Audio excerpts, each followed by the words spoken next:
400 anos. Esse contraste foi utilizado durante muitos anos, inclusive pelo Egas Moniz, que ganhou o Prêmio Nobel de Medicina, um neurocirurgião português. No livro de Arteriografia Cerebral do Egas Moniz, ele fala que com o advento do dióxido de tório radioativo não havia mais lugar para o contraste iodado. Isso está escrito no livro dele, né? Esse contraste, isso aqui é um rato, um contraste injetado aí quase 3 meses antes. Esse contraste em animais de experimentação ele provocava câncer em 100% dos animais. Pode passar o próximo. E o tumor mais frequente era esse, o sarcoma celular fasciculado. E aqui são grânulos de dióxido de tório emitindo partícula radioativa, quer dizer, esse contraste era injetado numa pessoa e ficava ali indefinidamente emitindo partícula radioativa. Ele provocou milhares de cânceres, principalmente do fígado, mas em outros órgãos também, e isso ao longo dos anos. Esse trabalho do professor Boliolo foi em 1937 e 1938, e esse contraste, por incrível que pareça, foi usado inclusive no Massachusetts General Hospital até início dos anos 1950, né? Até recentemente, familiares das pessoas acometidas por câncer secundário ao uso do torotraste estavam recebendo indenização, né?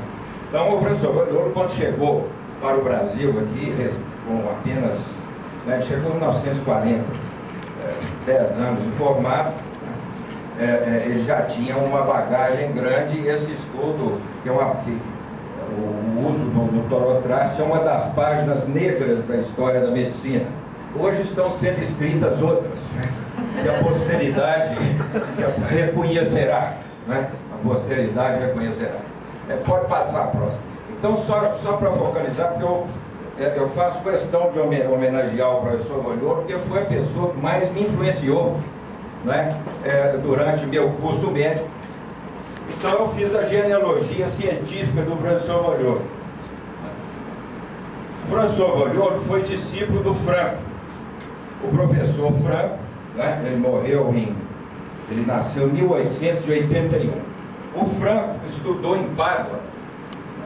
Então ele estudou em Pádua, onde foi professor o Morgagni, que é o pai da anatomia patológica. Entre o Morgagni e o Franco, há aqui umas 2 ou 3 gerações apenas, então a ligação não é direta. Mas daqui para cima a ligação é toda direta. O Morgagni foi discípulo do Valsalva, né? Vocês já ouviram falar na manobra de Valsalva? Ele escreveu um tratado sobre o ouvido humano. O Valsalva foi discípulo do Malpique, que, entre outras coisas, descreveu os glomérulos renais, tem tudo a ver com a nefrologia, né? Que foi discípulo do Borelli, que foi discípulo do Galileu Galilei. Então eu sou um discípulo do Galileu Galilei, quer dizer, sem nenhuma orgulho, vocês também são. Aqui a ligação é direta, com exceção dessa ligação aqui, ó, que é umas 2 ou 3 gerações, mas o espírito é exatamente o mesmo, né? O Franco é um discípulo da escola de Morgagni, e o Boliolo, como discípulo do Franco, foi um discípulo da escola de Morgagni. Aqui a ligação é direta. O sacerdote, que é aquele mais baixo que aparece naquela foto, né, que foi mestre do Boliolo também lá em Pisa, e era grande amigo, ele foi discípulo do Pizzózero, que nada mais é do que o descobridor das plaquetas, né? Foi discípulo do Camilo Golgi, que foi prêmio Nobel em 1906, junto com o Ramon e Carral, que ele descreveu a estrutura fina do sistema nervoso, né? O Pizzózero, por sua vez, foi mestre do Golgi, e o Pizzózero foi discípulo do Virchow. O Virchow é o pai da patologia celular.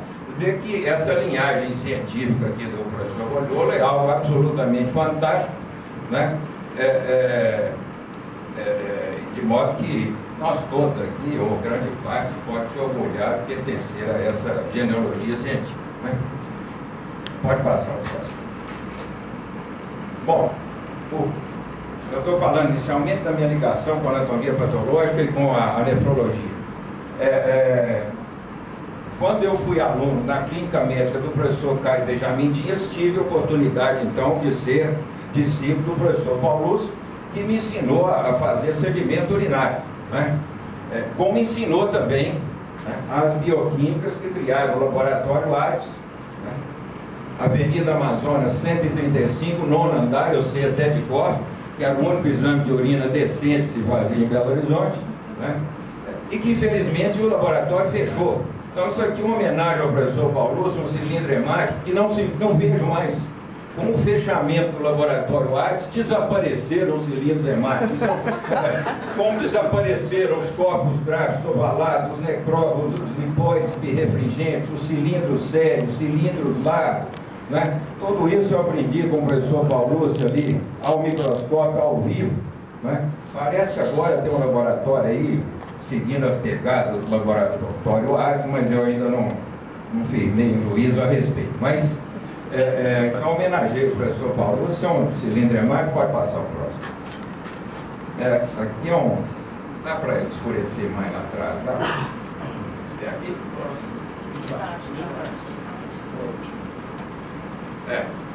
Isso aqui é um rim da hipertensão essencial maligna, aquele cilindro hemático é desse caso, com a superfície do rim salpicada de pontos hemorrágicos. Pode passar o próximo. Aqui é um glomero da hipertensão maligna, com necrose fibrinoide das alças capilares glomerulares, né?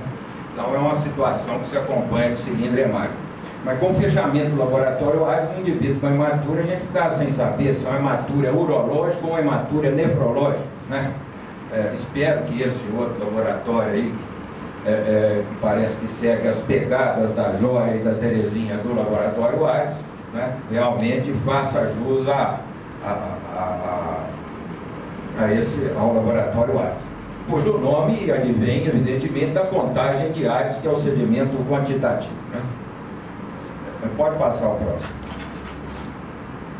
Bom, também na clínica médica do professor Caio Benjamin Dias, eu fui aluno do professor Douglas Ferreira de Andrade, que é um dos pioneiros da nefrologia aqui em Minas Gerais.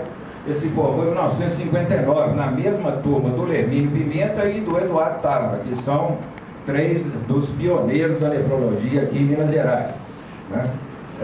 Posso estar falando coisa muito antiga, mas o pessoal mais novo às vezes pode não interessar, mas eu sou obrigado a falar isso. Nunca falei sobre esse tema, então eu tenho que resgatar minha trajetória aqui, né? Que ela me é muito cara. Professor Douglas, assim como o Paulo Lúcio me ensinou a olhar um sedimento urinário, o Douglas me ensinou a mim e ao Lúcio Portugal Vasconcelos, meu colega de turma, a fazer diálise peritoneal. Na época se fazia diálise peritoneal só em insuficiência renal aguda, né? A diálise peritoneal ambulatorial contínua, parece que o introdutor aqui foi o Valério, tá isso? Que é o pioneiro dessa CAPD, mas na época só se fazia diálise em insuficiência renal aguda, ou então num caso que você não sabia se era insuficiência renal aguda ou não, né? Como é esse caso. Eu me lembro perfeitamente, um menino que chegou ao pronto-socorro com edema agudo de pulmão e urêmico, e na época não havia ultrassonografia, não havia tomografia, não havia nada, havia exame clínico e exame radiológico convencional.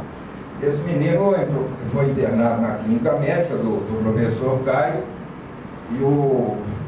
e como a gente não sabe, não tinha a história e tal, resolvemos fazer uma diálise peritoneal. Começamos a fazer, nós dois, eu, meu colega e o professor Douglas, e o Douglas foi para casa, dormia, nós ficamos lá. Lembro perfeitamente, no dia seguinte nós tivemos uma dúvida, fomos lá na casa do Douglas, lá ele estava até saindo do banho, lembro dessa cena perfeitamente de hoje.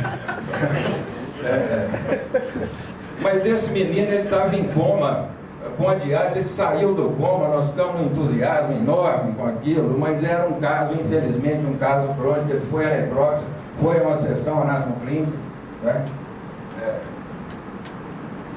E o que foi encontrado foi isso. Ele tinha uma obstrução do colo vesical com a bexiga de expulso, uma hidronefrose bilateral, está fora de foco, mas uma hidronefrose bilateral, está mais foco, acho que não dá. Uma hidronefrose bilateral violenta com o rim inteiramente destruído.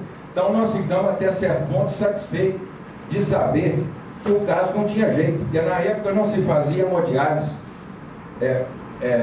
crônico, né? Só se fazia hemodiálise